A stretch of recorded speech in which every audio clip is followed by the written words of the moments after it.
I went to having money to pre-Mind Body Green, was broke again, turned 30, living in my mother's basement. I used to joke, I was like, I'm just like George Costanza, except I have a full head of hair and a little better looking and thinner. And it felt terrible, but money wasn't coming in, it was getting low, and it was the right thing to do. So I definitely came full circle there, but I learned a lot about myself. I learned about what it really took to be an entrepreneur, and ultimately all those experiences led me to Mind Body Green. So in retrospect, it was a painful 7 or 8 years, but all good.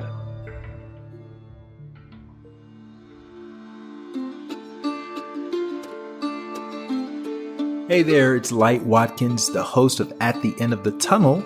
And if this is your first time listening to this podcast, what we do is we tell the story behind the story of changemakers who typically started down the conventional path. They took a job for money, and then they realized what most of us eventually realize: life works a lot better when you feel fulfilled and you're not just working for the money. So they take a leap of faith in the direction of their purpose, and we take a look at how things turned out. So my guest this week is a dear friend of mine. His name is Jason Wachob, and he is the founder of the popular health and wellness platform that you may have heard of called Mind Body Green. Jason started his career about as far away from wellness as one could get.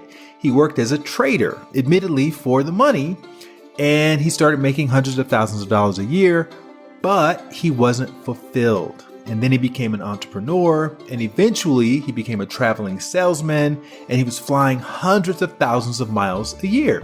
Now, Jason is 6'7". So imagine being cooped up in coach class, flying hundreds of thousands of miles a year.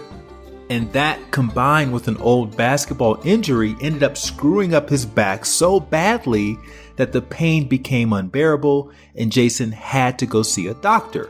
And all of the doctors that he consulted with advised surgery, which he was reluctant to do because back surgeries are invasive and they have such a low success rate.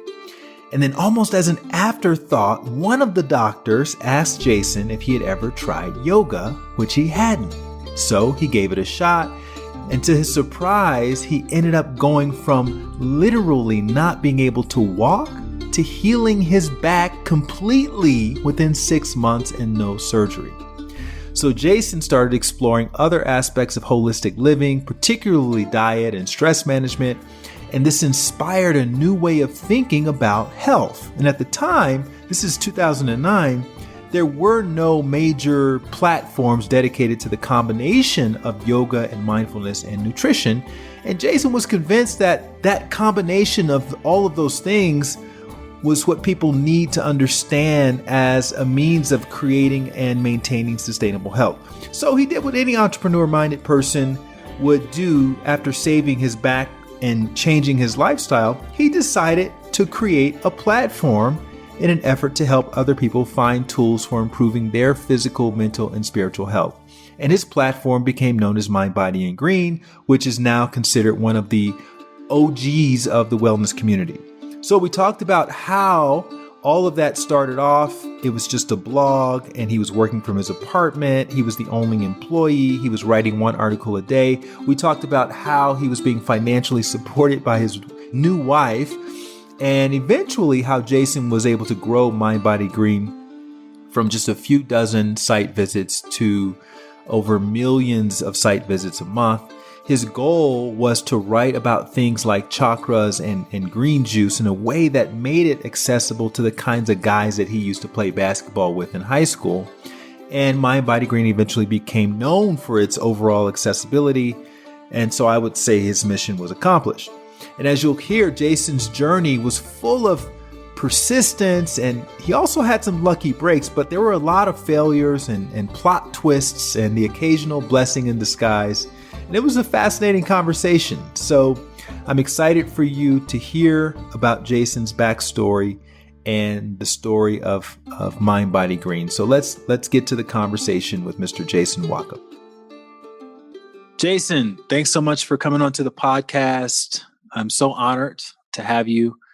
You and I go back but I haven't seen you in person in a little while, obviously. I like to start off these conversations talking about childhood.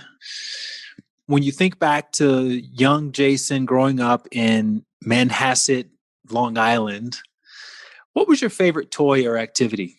Oh, wow. You're really going back. You're really going, you hung off the stall for a second as I think about that. But first of all, it's been, I was going back. I was like, how long have I known Light? I think we met in 14, came Yeah. to Vitalize in 15. And I'm like, holy cow, it's 21. Time flies. Yep. But it's great to be here. I'll get back to the question. So, favorite toy growing up in Manhasset. I'm 46. So I was a Star Wars type of kid because I actually saw I was like just 3 when the first Star Wars came out in the theater. So I actually participated in Star Wars. So I was a big Star Wars kid, but I also was obsessed with all sports. But I'd have to go with a toy, probably Star Wars. Yeah, I was a big Star Wars. That would be my answer too, Star Wars. Let me ask you, did you do this when you went to like a drugstore or grocery store and the automatic doors open? Did you pretend like you were using the force to open those doors? I don't know if I did, but that's a good one. That's a good one.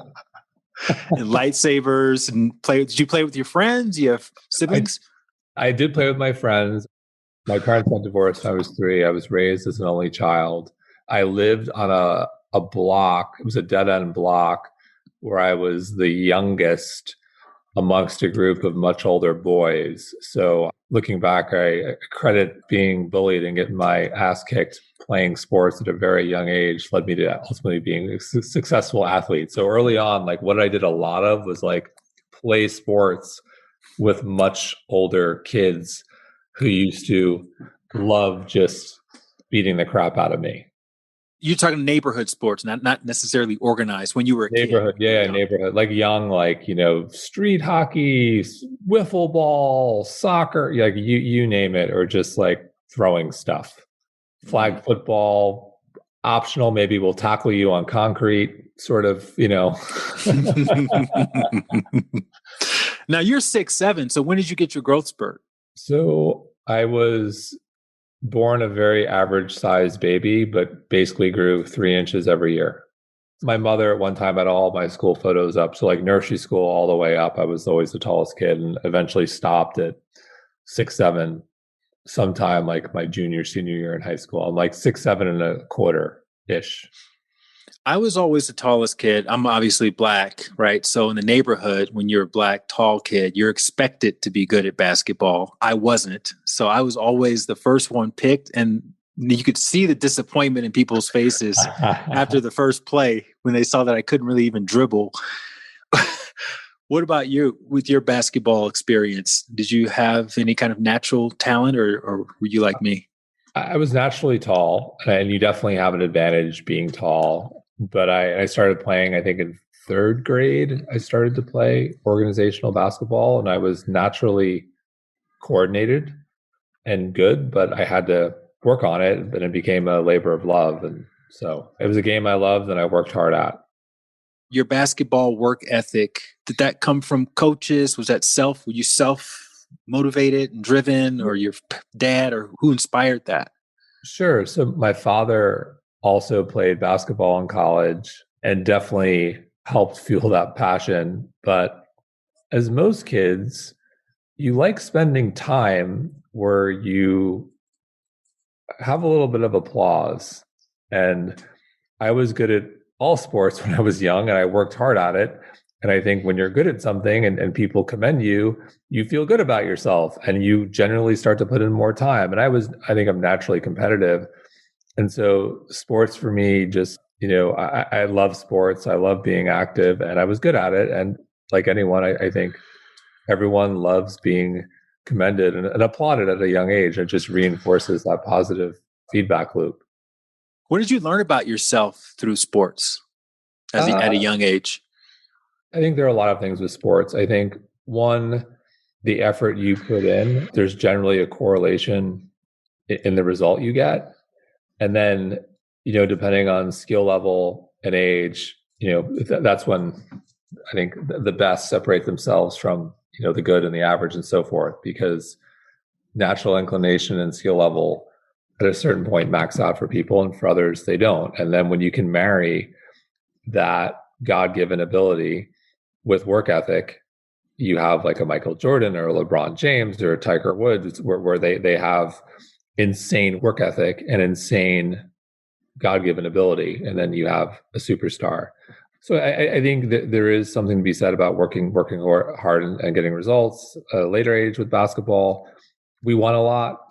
Most sports I played, most teams I was part of, all through high school, we won a lot. Then when I played basketball at Columbia, we lost a lot and eventually started to win by my senior year. And I think that's where there were so many valuable life lessons. Things tend to be a lot easier when you win. And when things aren't going your way, and when you're losing, very easy to point fingers, very easy to fall apart. And I think dealing with that adversity, being able to work with a group of people and deal with loss in a way that's dignified and productive, and actually turn things around and win, was such a valuable learning experience for life, for business. And so I learned a lot more about life from losing than I did learn from winning too, but playing basketball was one of the most fulfilling experiences, and playing with traveling teams when I was younger, most fulfilling and most viable experiences in my lifetime. It was also eye-opening for you. You mentioned in the book that you wrote, Wealth, you talked about witnessing racial profiling for the first time in high school. Yeah. Can you talk a little bit about that experience? Yeah. So I grew up, Manhasset is predominantly, 99% white, predominantly even, white Irish Catholic. I used to joke I'm Protestant. I was like an outsider. And so it was somewhat a sheltered community. And there are pros and cons with that. And in my teenage years, I was looking for more competition and was so passionate about getting better and playing basketball full time. I played with a famous AAU team, the Riverside Church Hawks, which are still around. They're in Harlem. And I traveled with them when I was 15. We went numerous places. One of the places we went was Lubbock, Texas. And this was 1989, I think, or 90. And we went into a mall, and yes, I witnessed racial profiling in a way that I didn't even know what to call it. I was like, at the time, and it was just such an eye-opening experience. It was difficult to watch. That trip, we were together for, I think, 7 nights, 8 days, I want to say, all together. I was one of two white kids on the team from Long Island, everyone else from Brooklyn and Harlem. And I saw hardship in ways that I had not seen it before when I got to know some of my teammates in terms of, their households, their struggles to make ends meet, their families, and racial profiling. So it was definitely, we ended up, I think, winning the tournament, but it was a very sobering and eye-opening experience. Did you talk to your parents or anybody about any of that when you got back? I remember talking to my mother about like the whole thing. And I think I walked away feeling extraordinarily lucky and grateful. My parents were then divorced at the time. And I in Manhasset, I lived in the the poor side of the town, which was kind of a joke. And so I walked away feeling a lot more grateful for what I had and the stability I had in my household, and that I didn't have to deal with some of the racial injustice that my teammates had to deal with. So it was definitely an eye-opening experience. And what did you learn about this cheating scandal that you got caught up in physics class in your senior year in high school? What did you learn about yourself through that? Yes, there was a cheating scandal. Look, I think, as we think about kids and even adults, we see this right now in our society. So the cheating scandal, I think, a culture of cheating was very much a real thing in our high school, in our class, in our group of friends. And the way I thought about it is, with the kids, with teens, and even with like adults, everyone wants to be liked. Everyone wants to perform. Everyone wants to have fun. And sometimes that leads to really bad things and dumb decisions, and no one's going to raise their hand and say, hey, maybe this is a bad thing. Sort of had that like mentality of, hey, everyone's doing it, it's okay, let's do it, no harm, no foul. And that's completely wrong. And I actually see that a lot with, unfortunately, with adults in the world we live in today. And I think for me, there are no shortcuts in life, but I think that I hate to use the word mob, but I think there is that like mob mentality where you have a group of people who get together and you're in an echo chamber and you reinforce each other's beliefs. And even though maybe you all think something is not the right thing or bad, it takes a lot of guts to raise your hand and say, maybe this isn't a good idea, and no one does it. And then everyone goes along with it and choose what to focus on with what's going on culturally in the world right now. And I think it's happening in adults, very different when you're talking about teenagers who just do dumb things. Not that it's forgivable. It's a good reminder of the herd mentality 101, which exists very much so in teenagers. I'll stop there. Herd mentality is a problem. Herd mentality is a problem, and it takes a lot of guts for someone to stand up and say, hey, this isn't right.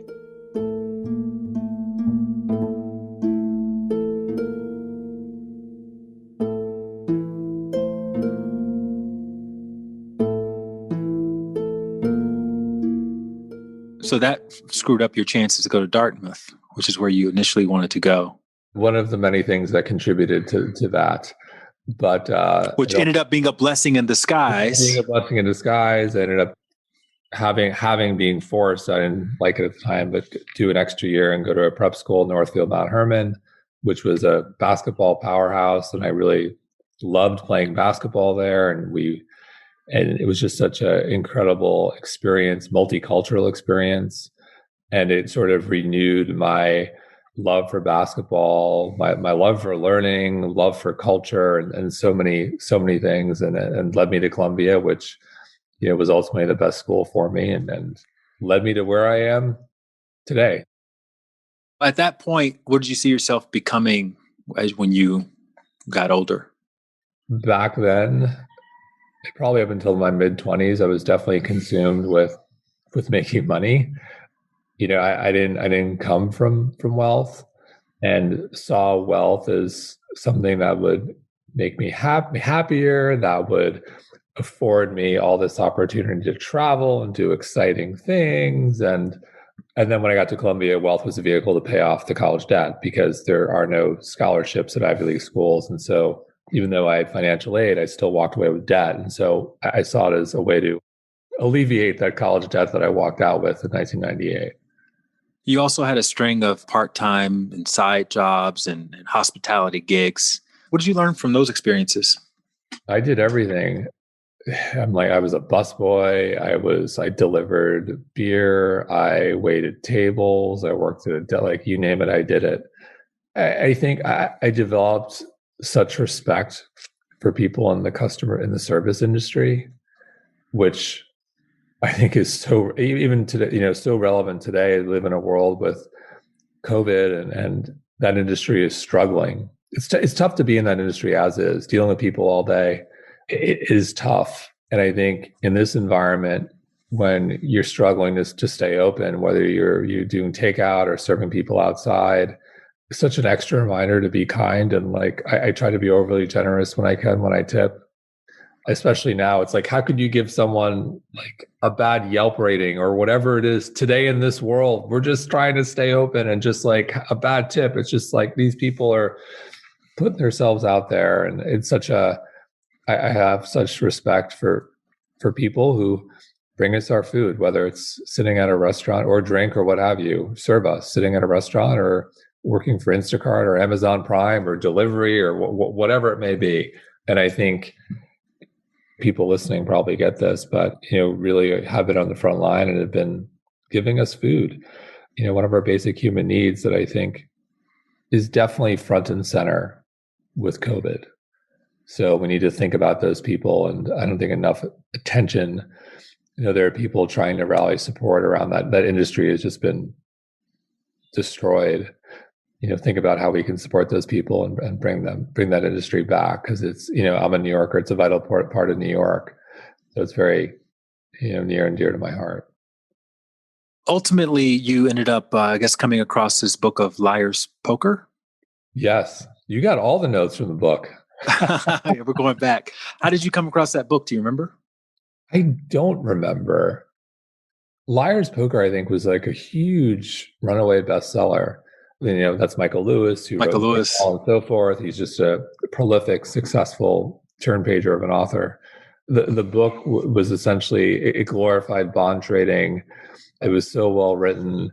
And I read that book and I was like, oh man, I want to be a bond trader. This is it. It was very specific. It wasn't just Wall Street. It's I want to be a bond trader, not trading stocks, not trading equities, not trading futures, not trading anything else. I want to be a bond trader. And so my focus became very narrow and ultimately pursued that every which way and did not happen because of the global collapse of the bond market, which happened in 1998. Before you get to that, your grades didn't exactly reflect someone who was a hard worker. My grades did not reflect that at all. And it took you a while to even get any kind of job opportunities, right? Correct. You're just rubbing it in. I love it. You have mother.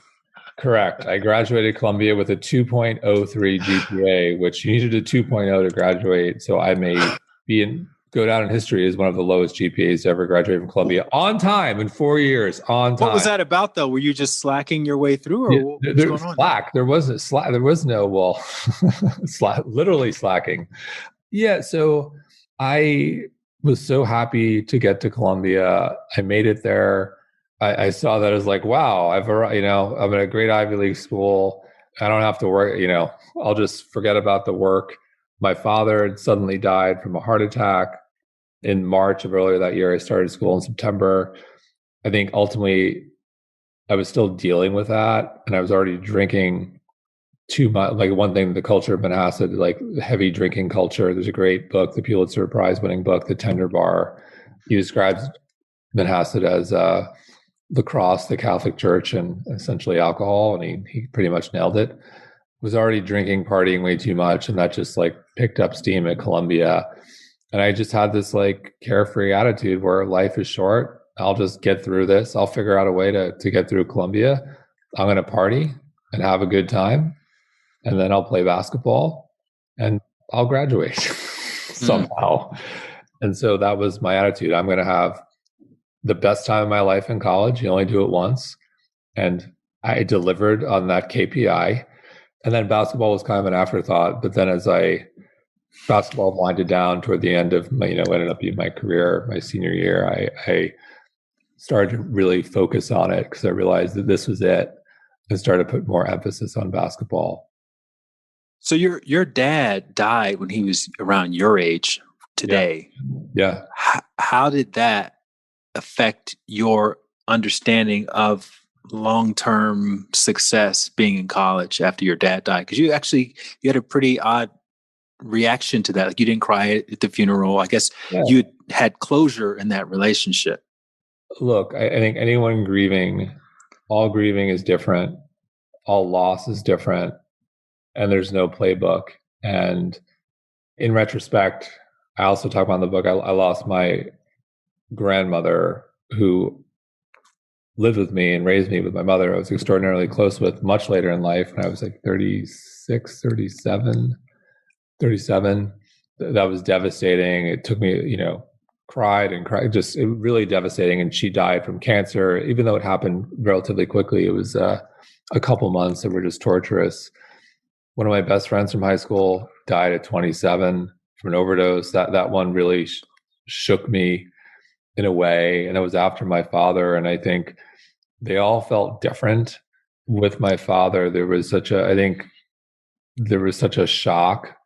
It hit me in a different way. There was a deeper spiritual knowing. I couldn't describe it. It was like almost a spiritual experience that I didn't have when I lost other members of my family, my uncle too, someone else I lost later in life. So the best way I could describe it is, in my experience with loss and grieving, it's all terrible. They're all different. And you could never predict how one hits you harder than the other. And it's part of life. It's unfortunate. That's sort of my view on grief. It's always different. Ultimately, there's no way around grief. the only way is through it. So you will get through it. And sometimes that process is harder up front and shorter. Sometimes the process is longer. So there's no playbook. What sayings or life philosophies do you remember your dad sort of echoing in your house when you were growing up that you still remember today? I think he definitely was a more of a carpe diem type of guy, probably a little too much so. And I think I try to do that, but I also try to focus on the bigger picture and the future and try to have balance there. And especially with little kids now, it's much bigger than me. Whereas ultimately, he liked having a good time all the time and wasn't worried about anything in a way that was probably a little reckless. Well, you ended up doing some time in jail too. So my mother and my father got divorced when I was 3, and then he had a second marriage, which failed. He wasn't very good at marriage and hit a very hard rough patch in real estate during the divorce and agreed to a settlement, which he ultimately was not able to afford and so could not make payment on alimony and child support to his second wife. There's a saying, hell hath no fury like a woman scorn, and she threw him in jail, which I think scared the hell out of him. He had his first heart attack in jail and then ultimately died from a heart attack. So a very tough experience for him. I can't imagine what that was like. And I think ultimately stress played even though he ate way too much red meat, stress played a significant role in him ultimately dying due to a heart attack. That must have really motivated you, though, to kind of see success as having a lot of money, so you'd never really have those kinds of issues, right? Back then I didn't. Back then I was like, whatever. I'm invincible. That's not me. Because after he died too, I had all these tests done on my heart and everything to make sure that he actually had a genetic risk factor that I don't have. I didn't have any of those things. And as a kid, you think you're invincible. It was like, I'll learn those lessons. I'll be fine. I'm living forever. I'm not him. But wisdom ultimately prevails.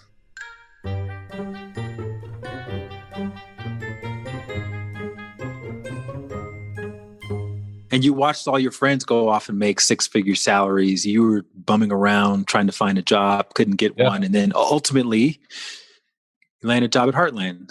Yes. Ultimately, I became an equities trader. It's funny, I was having a discussion with someone today how what's going on in the market right now in trading is very reminiscent of what I experienced 21 plus years ago. I'm like, oh my God, it's the same world again, except the little guy has a lot more power. And we were the little guy back then, but wow. And so yes, ultimately became an equities trader at this proprietary trading shop that was a bunch of like misfit Ivy League athletes, which is kind of a joke because Ivy League, and the people who couldn't get jobs at Goldman or Morgan or whatever the big firms were back then, they were like, if you're an athlete, come in.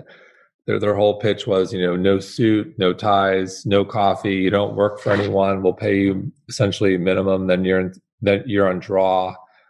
And in 3 months, you got to figure it out or you're fired. It ultimately was like a great environment to learn. You figured out how to sink or swim. And so I was an equities that launched my career as an equities trader. What did it take to be a really good equities trader? Work ethic. I think being able to be comfortable with ambiguity. And I think ultimately, this is actually a great quality for being an entrepreneur. And this is, I think, my biggest takeaway from that life, being able to think clearly about and measure risk versus reward and not be emotional about it. Were those daily decisions you had to make in that regard? Or was it like moment to moment? Multiple times a day. Sometimes in moments, Right. knowing always having, always having the bigger picture of what's the risk versus reward. And very often in the moment, it was a muscle that I had to develop very quickly. that's the one muscle I take pride in. And I think ultimately makes you a good entrepreneur. Now, how did that translate into your personal life, though? You were dating, I think, you had met Colleen in college, I think, but you were still I met dating Colleen around. way later. Okay. Colleen and I would have never worked out if we met in college because of me. So were you able to kind of compartmentalize that approach for work only, or did it kind of bleed over into your interpersonal relationships? In my personal life, back then in my 20s, I was, very much wanted to have a good time all the time. And I think it was, I go back to like culture, it's so important. And that was a lot of the culture I was caught up in with my friends from college and my friends I worked with. We did really well financially and had no expenses. I lived in a tiny apartment at $1,400 a month in Chelsea. And, as soon as Thursday night, I'd be out all night. Friday night, I'd be out all night. Saturday night, be out all night. And then Sunday, we'd go to bed early and do it all again. What kind of money were you making? In my second year, I made $800,000. Did that feel like a lot to you? Or I'm like, it still feels like a lot today. I don't make, and it was enough. And that was it. Like, essentially I had like 2 full years and then I started to wind down because 9/11 happened, and I'll get into that. But right. I guess what I'm asking is when you were making that kind of money, did you feel differently inside, or did you feel like the same person just with $800,000? Like the same, like it felt nice to be able to, boom, college debt gone, boom, pay off my mother's car loan, boom, not have to worry about little things, You don't have to ask how much anything is anymore. Yeah, and the only expensive thing I ever bought, I bought myself a Rolex. It was kind of my father always wore a Rolex. It was like one thing I wanted, and I bought it. I still wear it today. It had meaning to me, but never really did much with it. And I keep in mind that, there were taxes, so I didn't walk away with that much, but like you take the taxes out and everything. But it was enough that I didn't have to worry as a 25-year-old. Not enough that I had to retire by any means, but it was enough that I didn't have to worry. And ultimately, a year later, after 9/11, it was a couple blocks away when that happened. And like many New Yorkers living in New York at the time, it was deeply affected by that event, and ultimately decided there are other things in life. I want to do something else, and ultimately led me to walk away from Wall Street and go on this long journey, which started really in like 2004, becoming an entrepreneur, and ultimately led to the founding of Mind Body Green in 2009. You came across a Lawrence Jacks quote or something like this? Yeah, you really got everything from the book. Yeah, it inspired you to think differently. Yeah. Do you have it's something along the lines of like the master of his? It's about the blend of work and life and how they're one and they're not separate.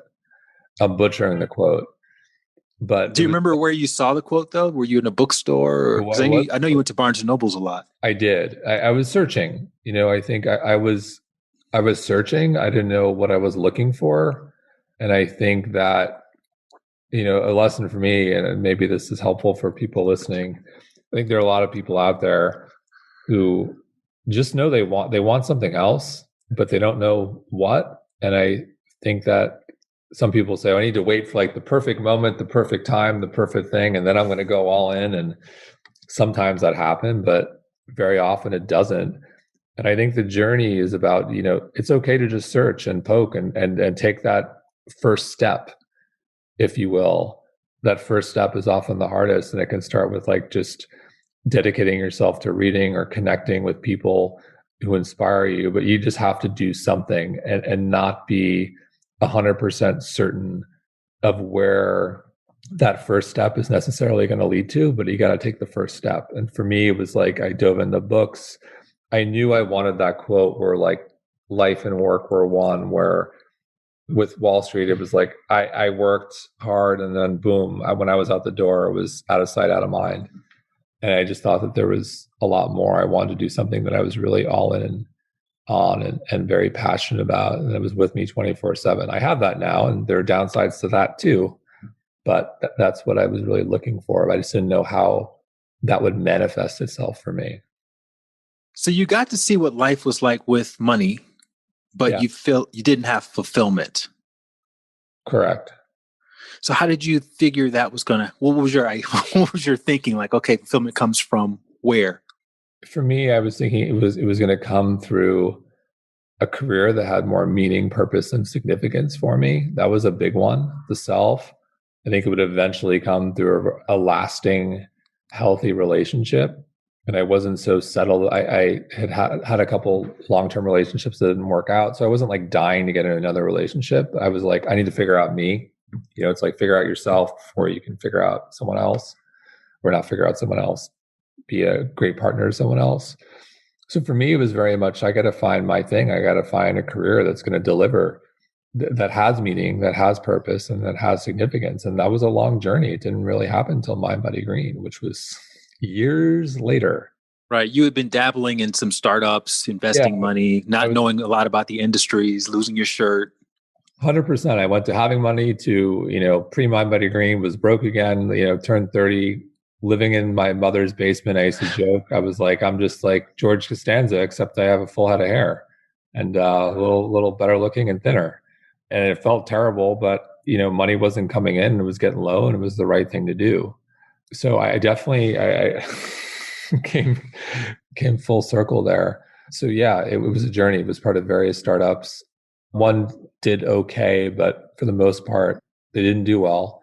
But I learned a lot about myself. I learned about what it really took to be an entrepreneur, and ultimately, all those experiences led me to Mind Body Green. So in retrospect, it was a painful 7 or 8 years, but all good.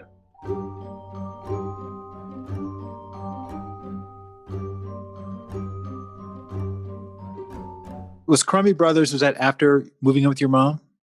Yeah, the cookie company. Yeah. Yeah, that's where you had the whole my back giving out, sciatic Yes. nerve This is the real good. experience. This is the juice. This is where the interview starts. This is the Okay.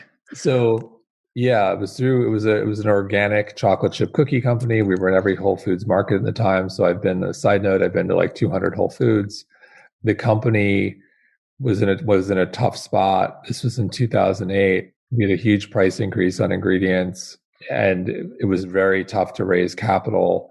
It was the recession. It was terrible out there. I was flying a ton. I was stressed. And so I flew over 100,000 miles. I tell this story a lot, and this is the Mind Body Green story. I flew over 100,000 miles domestic in 1 year. I'm 6'7", me in a coach seat, not good. So the flying, the stress, and an old basketball injury led to 2 extruded discs in my lower back, L4, L5, S1. I had excruciating sciatica in my right leg. I couldn't walk. It was like a lightning rod in my right leg. I could only walk maybe a block, and I would just have to stop. And me walking in a great city or nature is like my favorite thing in the world, and that was taken away. Went to a doctor. He said, you need back surgery. Got an MRI, X-ray. I forgot what it was. He's like, you need back surgery. Nothing against surgery, but generally see it as a last resort, and the success rates actually are not good. So I sought a second opinion. That doctor said the same thing. He said, you need back surgery. It was almost like an afterthought. He's like, maybe some yoga or therapy could help. I was like, okay, I'll try a little yoga. Colleen, my now wife, co-founder and co-CEO, we were dating at the time. She had a yoga practice. So I said, you know what, I'll try a little light yoga. So I started to do 5 to 10 minutes in the morning and evening, a couple poses, really light, restorative, started to feel better. Started to really pay attention to stress, sleep, nutrition. I was a guy whose idea of nutrition back then was steak and martinis at the Palm Steakhouse. I consumed so much in 1 year. There is a caricature of me on the wall of the Palm Steakhouse in Midtown Manhattan next to Joe Namath and Adam Sandler, which is kind of insane. I still eat meat, not as much, make sure it's grass-fed and so forth. And that's because you spent so much money there. You were there all the time. Yeah, it was insane. Every day. I went there, like, not every day, probably like 4 days a week, and like 3 martinis, a steak. Like, it was insane. That was my idea of health. And I started to incorporate more vegetables, more plant-based foods, eased up on the meat, started to look at toxins we were putting into our bodies, the environment. And I made a lot of changes in my life, and yoga played a big part of it. And I went from not being able to walk to being fine within 6 months. And I had this epiphany. I was like, holy cow, wow, like I'm so blessed that I'm fine. But everyone's got this health thing, this wellness thing wrong. Back then, you got to keep in mind, now we're like getting in 2009. Wellness was like this very nebulous term where people would equate wellness with, the spa, anything that was in the mainstream in terms of like the magazine world dominated back then in terms of media. It was like 5-minute abs, 2-minute abs, anything that was a little bit more holistic, a little thing that had a blend, anything that had a blend of Eastern and Western was just too new agey, too crazy, only preached the choir of people in the west side of LA or Brooklyn or Boulder. And there was nothing out there in terms of content that spoke to a larger group of people that wasn't so polarizing. And to me, it was so clear that true well-being, everyone had it wrong, was this blend of mental, physical, spiritual, emotional, and environmental well-being. Mind, body, green, one word, not three. That was the moment where I said, there's an opportunity to create a brand, create a content destination. We started with content where we didn't preach the choir. We were going to build a bigger church and bring people in. And fast forward to 2021, I'm like, oh my God, we're here again with media. There are people who cover this stuff who are more holistic, who are just like, whoa, way off in conspiracy land. And then some of the traditional players who've gotten into this have become so mainstream. I'm like, here's us again. We're right. I can't believe how the world changed so much. And here we are in the same place. So you basically went from very, very extreme. Were you like demoing your cookies in Whole Foods? Is that why you were flying? Oh yeah, I sit there and demo the cookies. We went to trade shows. Like when I said I've been to 200 Whole Foods, it wasn't just like go in and say hello. Like we were doing demos, we were doing sampling, we were making sure they were on the shelf. When you say we, do you mean, did you have a team or was it just you? Yeah, so they're real brothers named Crummy. So like me and one of the brothers would go to we flew together, like we went everywhere. We made sure the product was on the shelf, which I didn't realize was a thing, but it's a thing. If you have a product in a store, sometimes they tell you it's on the shelf, but it's not really on the shelf. So you're shuffling around, barely able to walk on these. Yeah. You're flying 125,000 miles a year.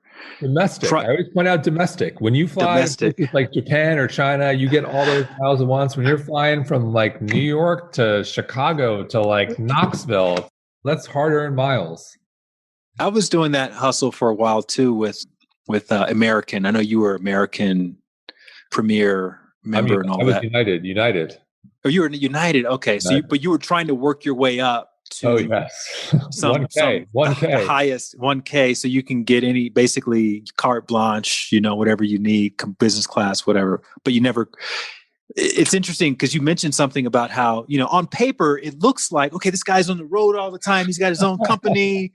He's flying around. He gets to pre-check whatever.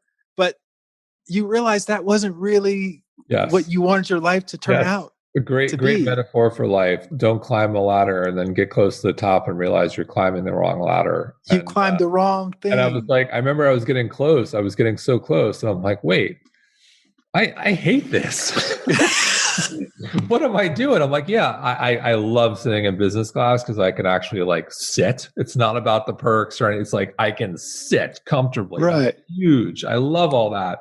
But I'm just like, this sucks. Like, yeah, and you're going to like dollar rental cars and checking in at your embassy suites and And then I think we all, once we saw Up in the Air with George Clooney, I think many of us lost our. It was very confronting, wasn't it? Yeah, but yeah, don't focus on climbing a ladder and realizing it's the wrong ladder. You essentially went from that limited mobility to completely healing yourself. Yes. Within 6 months with no surgery, no stitches, no antibiotics, nothing. I tried. They gave me a cortisone. I tried the cortisone shot thing, and it just didn't work. And I would have got surgery. I have nothing in surgery. If it wasn't work, I was prepared. Like, hey, if it doesn't work, I'll get the surgery. No big deal. Like, I have nothing against surgery, but I just didn't. I wanted to avoid it. And so was it a thing where you just, because I know you mentioned in the book that because of your basketball discipline, you had discipline with your yoga exercises that your physical therapist gave to you. You would do them on your own morning Yeah. and evening and et cetera. Was there a morning you woke up and you were like, I don't feel anything? It just Worked. over time, it just gradually, it was like chipping away at it. And I think, like anything in life, once you start to have that positive feedback loop, you start to see some results. It just, oh, wow, this is amazing. I got to keep going. And whether it's like anything, whether it's working out or just anything in life, when you start to see that positive feedback, it's just so critical. And I started to see it. And once who knows what would have happened if I were doing it for a month and I'm like, I don't feel anything.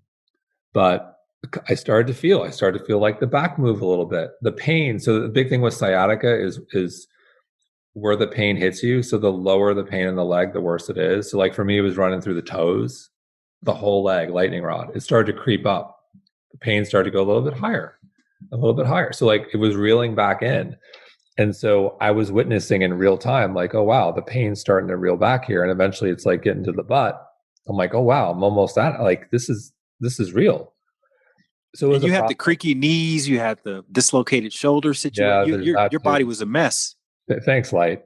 But you healed yourself. That's what's so amazing. I did. Yeah, I became a huge believer in yoga, the transformative power of yoga, and became obsessed with yoga. And it was a big part of the early days of Mind, Body, Green. But I think what also helped, look, with healing, yes, I healed myself, but there's something bigger than us, whatever you believe in. I was raised Christian. I'm a Christian. And I think what helped in the process, I also let go, where I said to myself, look, whatever happens, I'm going to be okay. I'm going to let go of this, and I'm going to do the extra. If it works, great. If it doesn't, I'll get surgery. I'll be fine. I was maybe a little worried that it wouldn't. Well, I definitely was worried maybe it wouldn't work out, but I kind of like got to the place where I'm just going to let go, whether it's healing, whether it's something in your personal life, whether it's, business related. I think the power, and this is, I'm not in AA, but it's a big part of AA, that process of letting go. I think letting go, and I'm sure that there are some great studies out there supporting this, is huge in the process of healing, self-development, you name it. And I think, I don't want to diminish the role of mentally and spiritually taking a step back and surrendering, if you will. Did Crummy Brothers fold, or did you just say, hey guys, I can't do this anymore? So it eventually folded, but what had happened, we had an investor come in who had a completely different vision for where the brand wanted to go. And he also was semi-retired and wanted to come in and run the business. And it was fantastic for me because I was very conflicted. Because on one hand, I was running it. On the other hand, I wanted out. And so him coming in saying, I'm going to be an investor, but I also want to step in and run it. And I've got all this experience. It's like, fantastic. You know a lot more than me. You're the guy, and it allows me to step away. So it was a great opportunity for me to fully step out and not feel like I was abandoning the co-founders who put a lot of faith in me. How long between that moment of stepping out and having the idea to start up Mind, Body, Green? So the Mind, Body, Green, the idea was already out there. I just didn't know what to do with it. Okay. I had the idea for it when this was happening with Crummy, but all these things were happening at once, flying back, healing, Mind, Body, Green, but I didn't fully. So like the idea was out there. I was working on it. It was a side gig, if you will. It was like a side fun project. Right. But it didn't become a fully formed idea or business that I dedicated myself to 100% until September 2009. So like the way I think about business, and I talk about the launch, I always say Mind, Body, Green launched in 2009 because that's when it really launched. Like anything that's like, oh, it's an idea, it's maybe a domain, there's nothing there, we're not really doing much, I don't have a fully formed. It's just like something that's out there. It's not fully formed yet. Was that the first name for it? Mind Body Green? Yeah, Mind Body Green. It happened to me. It was just like, that was easy. It was like, this is it. Mind Body Green, one word. This is wellness. How is this available? And it was available on GoDaddy. It was available. So you talked to Colleen, your wife, at the time, and you said, hey, give me 6 months. Yes, 6 months. And I can figure this out. We'll be generating revenue. She was like, okay. And then 6 months ended up being almost 3 years. So it was very tough being newly married, and Colleen was fully supporting me. It was earning no money. And Colleen was also passionate about what we were doing, she was paying the bills. She was writing articles on the weekend. She was going to the same classes and trainings and immersions I was, and meeting some of our earliest contributors and writing content. So she was very much part of the journey, but she was the one keeping the day job. I wrote the first articles. Our other co-founders, Tim and Carver, kept their day jobs. So I was all in. I was like, I'm going all in. What was the first article? Chakras. Okay, because you had that massage, and the woman told you about your chakra was tied to money. Yes. And I was like, oh my God, wait, root chakra, money, worries, oh my God, this is all real. Holy cow. Yes. And so it's funny how sometimes things that seem to be a little new agey and out there, sometimes they can really be accurate and hit home. On the flip side, another part of like my healing journey, when I was struggling with parasites, and it was like terrible. I was anxious, I had all these like issues, anxious, tired, things I usually am not. Like I was looking for answers everywhere. I went to an iridologist once. Someone who like looks into your eye. I went like 3 times, and like after that, I was like, okay, this is going too far. I got to stop going to all these people. I need to go and see Frank Littman, who's a functional medicine doctor and who I love, and takes amazing care of me, and we got it right. But it's a balance of knowing when to what to take seriously and where to go down the rabbit hole and where to remove yourself. Put it this way, one of my favorite lessons in our world comes from Littman. And I see the wellness world and health and well-being through this quote, through this lens is, be the conductor of your own healthcare orchestra. Don't put too much faith into any, whether it's your award-winning Western medicine doctor or the shaman that everyone is dying to get into. I believe listen to everyone, but ultimately be the conductor of your own healthcare orchestra and have the information, the awareness to filter in and filter out. And so through that whole experience with dealing with parasites, I went too far in every direction and ultimately landed with that belief system. And I think in our world, people get caught up in, well, this guru or this person says this and this is that, and you're searching, you're all over the place. And like, you need to be, I believe in empowerment through awareness and information. That was also one of your goals with starting this, was to empower your readers and other people and give them that license to be the conductor of their health orchestra. And also, absolutely. You said something interesting. You said you wanted to make it accessible for the guys you played basketball with. Yeah. Tone wise. Yeah. Yeah. And that's still a core tenet. And I think people look for accessibility can be a dirty word sometimes to people, where they think, oh, it's got to be like, it's dumbed down. To me, it's very important to provide the best information, but do so with a tone that most people, it's hard to beat everyone, but most people can relate to and connect with. And I think ultimately that's a superpower of Mind Body Green. We give you great information, and we'll talk about things that are super futuristic and cutting edge that you haven't heard of before, but we present it in a way that brings in the person who's maybe not on the bleeding edge and gets them interested, and ultimately gives them the tools to take action. So like we're very utility focused. And I think wellness, you've got to educate, you got to empower, and you got to provide some utility. Otherwise, I could just read articles about all this stuff all day, and then I sit back and say, well, what the hell do I do? I could read all there's so much information. And I think that's a core tenet. And also, we believe in showing multiple points of view. Mm-hmm. Our friend Will Cole, I love this. He said, you guys are like the United Nations of wellness. I said, I love that because it's important, especially like where we are in the world today, where it's very difficult to share an opposing point of view. And we take pride in having multiple points of view. We do have, we've got some guardrails. Nutrition, for example, is a landmine. There are people out there who are vegan and have a very strong point of view about that. And there are people out there who are keto or paleo and a very strong point of view about that. And you know what? You're going to find both of those points of view on Mind Body Green.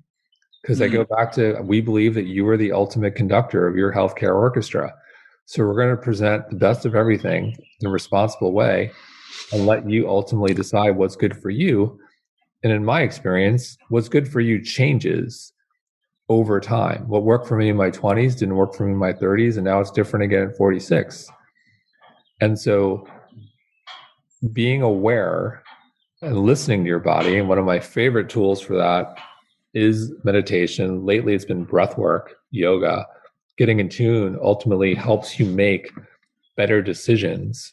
It helps you tune into your body and make better decisions for you and your well-being. So in those first few years, when you were getting started, you mentioned that it wasn't until 3 years after you started that you became a proper company and was starting to make enough money to pay yourself a salary and all of that. Enough, I don't even have to say proper, but enough money where I was actually able to pay myself, I think like $30,000.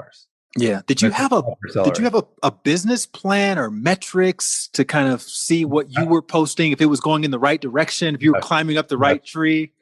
So looked at traffic every day. And in 2012, we started to see, that's when it took us, we didn't get to 100,000 unique visitors until January 2011.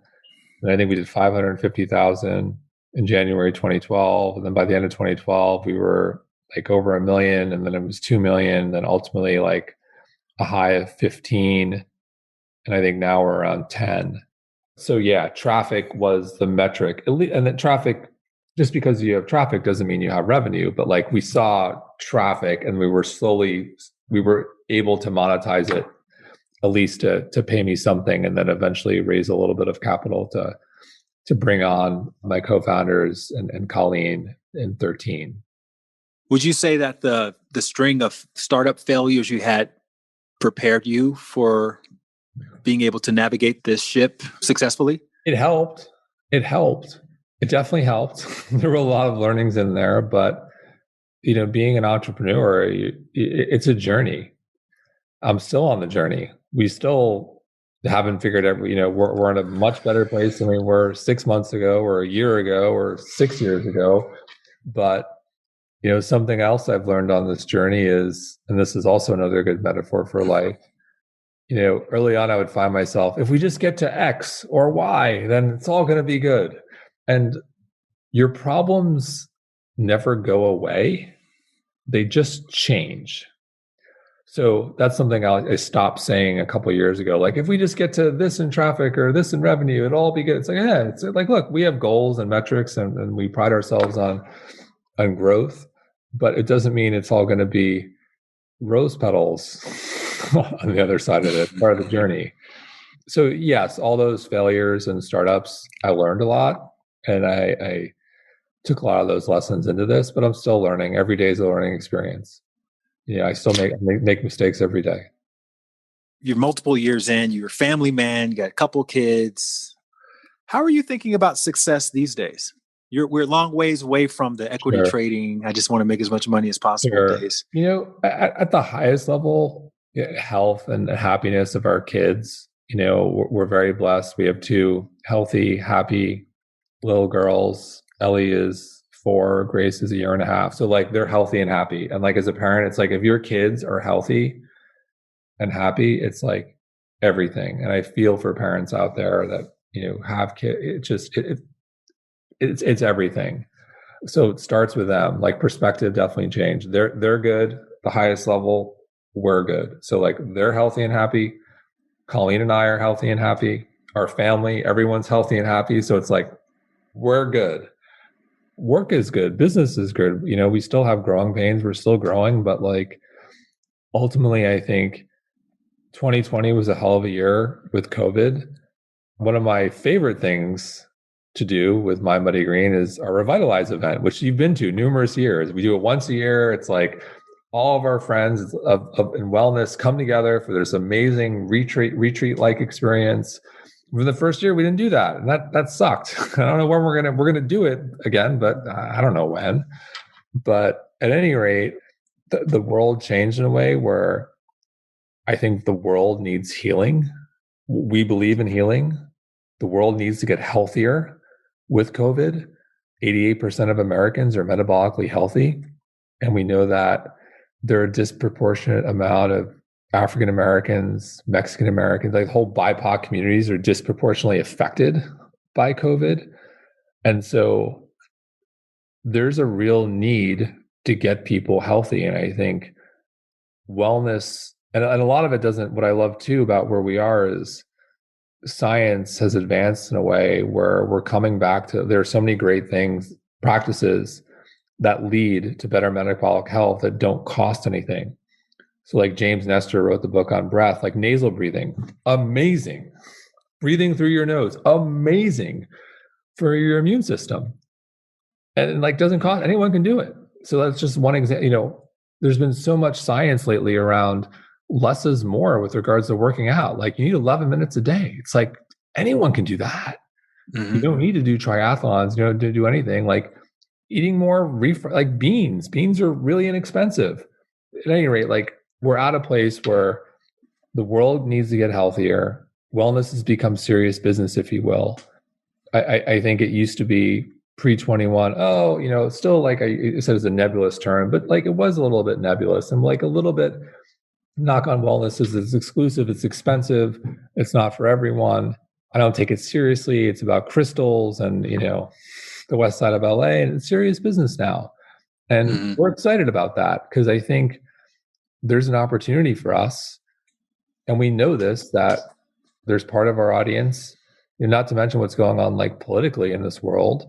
We think we have a role to play of healing in the political sense, in the spiritual sense, and literally to like the health of people right now, which has us like really excited and more so excited than ever. So it's like a different, I think where I'm going is I think in the process and in the journey of being an entrepreneur, there are different things you get excited about, different things that upset you. And I think right now it's a weird time, but I think it's the most important time for us as a brand that has a mission right now.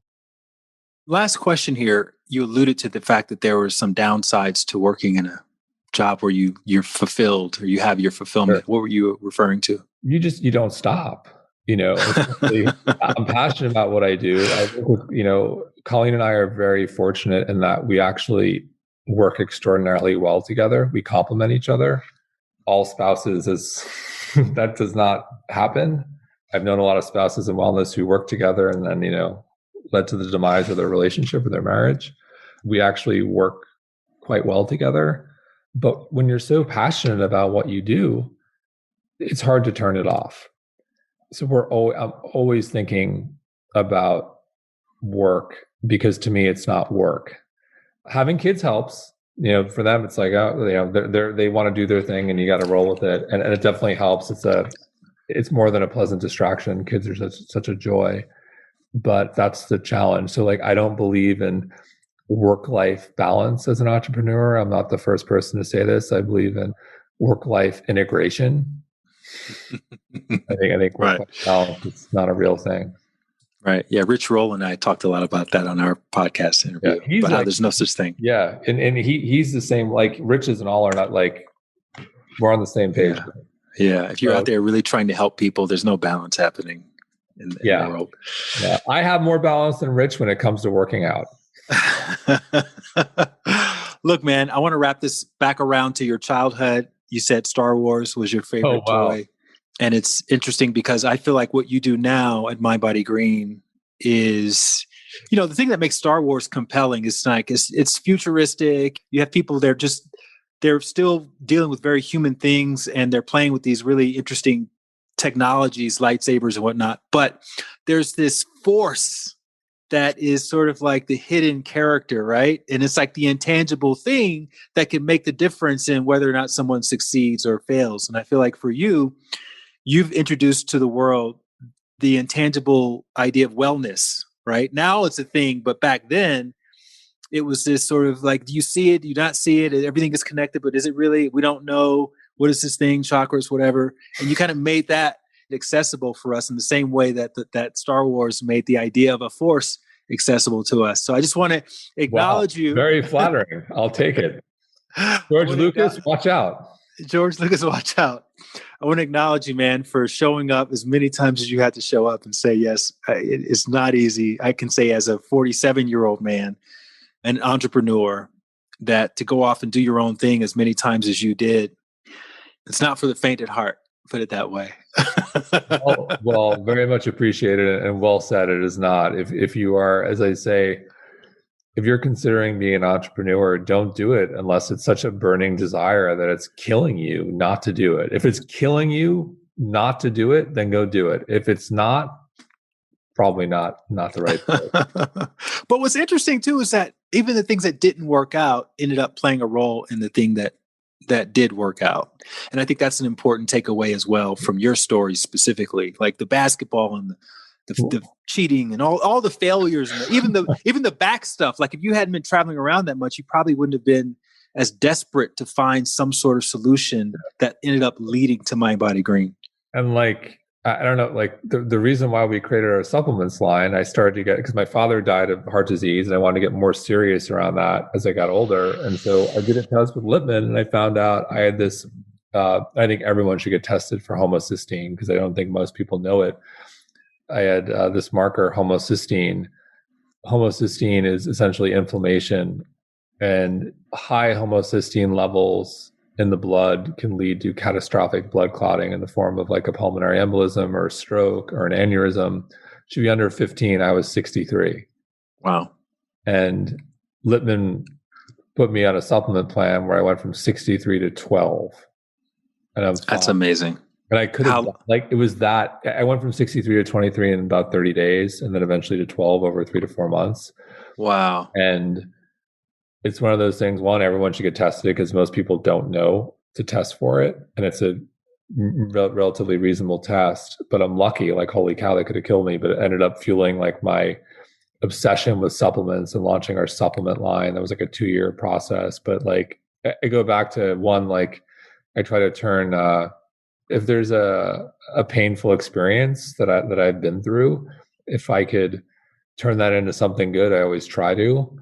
And if it's regard to wellness, maybe it'll be either a piece of content, a new product line with My Body Green. If I learn something and I feel I can help people, like I always try to do that. And I think going back to your statement, I think of the famous Steve Jobs quote: "You can only connect the dots going backwards. You can't connect them forward." And I think that's another great quote I think of quite a bit. It's very hard to see through the crap when you're in the middle of it. I think people who practice meditation have a better ability to do that, to kind of like be with that uncomfortable feeling in space and say, it's uncomfortable, this sucks, I'm feeling very angry, I'm going to sit with it, and how does it feel, and get through it. But I think it's very hard for most mere mortals to do that, myself included. So, well, you're inspiring a lot of other people to try all these things out, man. I'm just so grateful to be able to call you a friend. So thank you very much. I know you have to go. Look forward to the next time you get a chance to cross paths. Yeah, Light, thank you so much for being a friend, for being part of the greater My Body Green community.